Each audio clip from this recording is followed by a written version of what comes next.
I'm really happy he invited me here today for his book launch and book signing and book reading. So thanks everyone for coming. I know it means a lot to Buchi. And this will be really nice to have a read and a little Q&A about his book. So welcome, Buchi. Thank you. Thank you so much. Thank you. Yeah. I want to first of all say a big thank you to everyone who showed up today. We're going to go straight into action. For those who are coming, please sit in front. Also, please feel free to have, at any point in time, go ahead and take drinks, snacks. Thank you all for coming out at such short notice. So we're going to be starting off shortly, and Emily and beautiful. Say hi. This is the first time we're doing this, so What do you have to say about the book?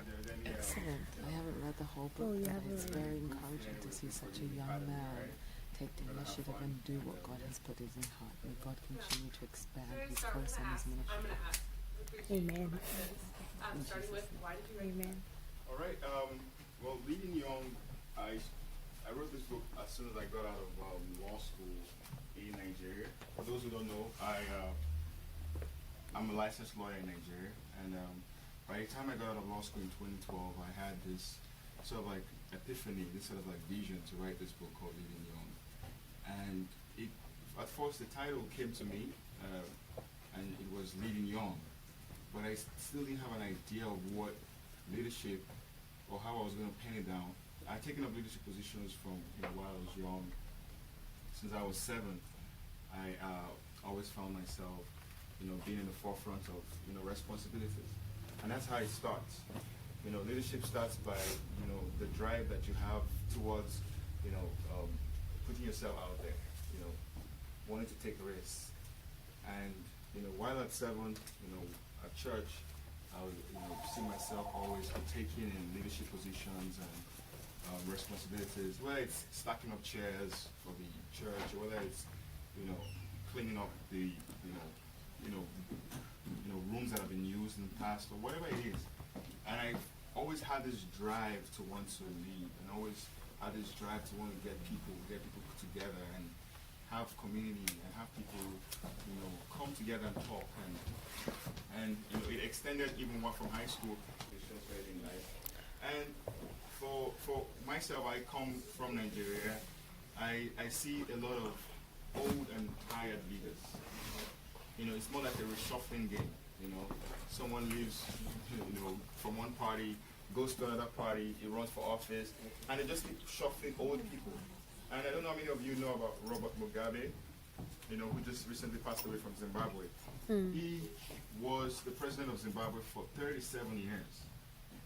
Till he was in the 90s. They had to literally do a fight and like a revolution to get him out of power. And I was really saddened by that, because I know that young people in this room and young people at heart and mind, I know that we have the potential to want to lead. I know that we can lead, and sometimes we are waiting for an opportunity to present itself. But I always say that don't wait for the opportunity to present itself. Go after that opportunity. Go after that, that vision that you have that is inside of you. Go after that, that passion that you have that is inside of you. Don't wait for someone to give you a CEO position, or give you a title, or give you or something before you start, right now we have so many platforms. And I know that one of my sister here, who's very active on social media, she uses a platform to showcase her leadership in food. So what are you using the platform that that is created now, that is open? What are you using that platform for, to showcase your leadership? So I wrote this book to remind young people that there are different things that we need to start doing, and we have to start taking action right now. Let's not wait for tomorrow. One of the biggest lies I heard growing up as a kid, and I had to debunk that lie, I had to scrap that lie out of my head, was children are the leaders of tomorrow. I don't know if they used to say, I don't know if they say that a lot in America. They do, yeah. I believe that's a big lie, because I believe that when is tomorrow? There's a James Bond movie that tomorrow never dies, or something like that. Something like that. Yeah. I didn't see it. But when is tomorrow? Tomorrow is not promised. All we promise is the present. And the reason why it's called the present, because it's a gift. Because, you know, the fact that it's present is like we are alive in this present moment, so we have to live life now. So children are the future of today, or rather are the leaders of today. And young people are the leaders of today. We are the leaders of today. We have to start taking opportunities right now. And that's the reason why I wrote this book. I want to drive young people. I want to drive, because young people are hard, and not just young people by age, but young people are hard. I want to drive young people to start leading early. Start leading now. Don't wait for when the roses are red and when it's summertime, you know, for you to start leading. Start leading at any position, at any stage of life. I hope that answers your question. It does. How would you encourage a young person to lead in their everyday life? I would say that by setting goals, you know, setting goals. I'm going to use myself as an example. Like, I always try to set a goal for my day. Like, you know, we both work together, so you know the volume of work we have to do. And I always set myself like, okay, in this certain day, I'm going to do this, and this, and this, and this. And I make it very detailed. So I like to make my goals very detailed, very organized, and very structured, so that if I'm done with one, I check it out of my to-do list. Yeah. You know, that's how I think young people can start leading.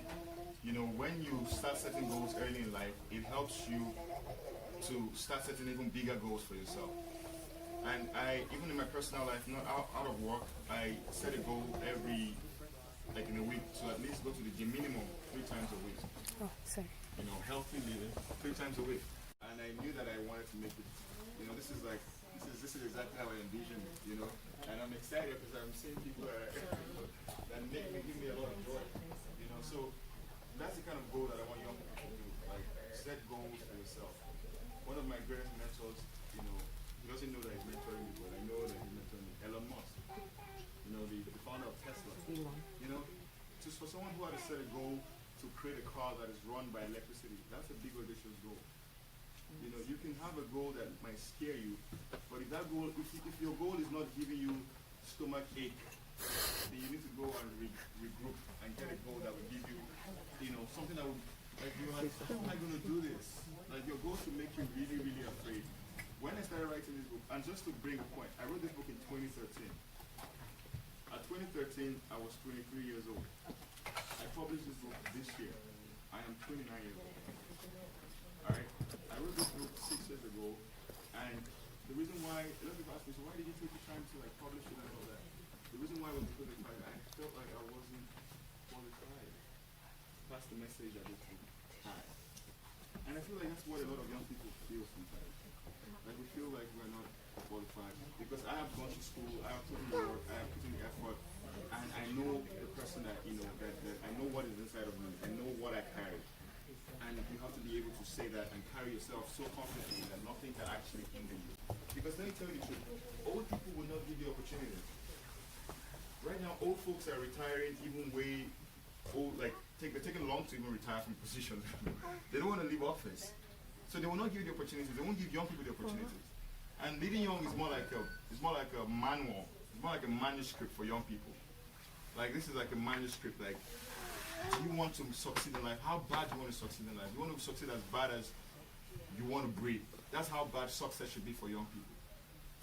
Like, you know how someone you know, is about to drown, and when he gets out of the water, it's like, you know, gasping for you know, air. because he's like, you know, that air, he's been longing for it. That's how bad young people should want to succeed right now. And I feel like right now there's a level playing field. We have a level playing field for that. We can do it.